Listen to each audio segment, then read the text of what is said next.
Lëvizja vetëvendosje e kryeministrit Albin Kurti është në krye të zgjedhjeve të parakohshme parlamentare në Kosovë, sipas rezultateve preliminare të publikuara nga Komisioni Qendror i Zgjedhjeve.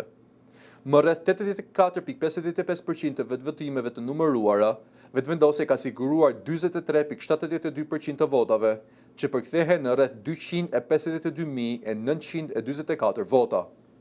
Pas saj, renditet Partia Demokratike e Kosovës me 21.74%, ndërsa Lidhja Demokratike e Kosovës ka marrë 18.06% të votave. Aleanca për të Ardhmërinë e Kosovës ka siguruar 7.39%, ndërsa Lista Serbe 4.37%. Pjesëmarrja në këto zgjedhje ka qenë relativisht e ulët, rreth 30.75%, me mbi 600.000 qytetarë që kanë votuar nga afro 1.96 milion të regjistruar. Në garë kanë qenë gjithsej 902 kandidat nga 21 subjekte politike, ndërsa në proces është përfshirë edhe vota e diasporës me mbi 132.000 votues të regjistruar jashtë vendit.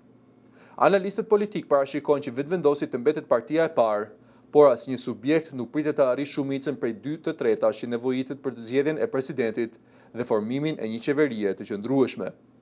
Kjo situatë e bën të domosdoshme arritjen e marrëveshjeve politike mes partive, një kuvent për rreth 120 ulësesh për të shmangur një bllokim të ri institucional.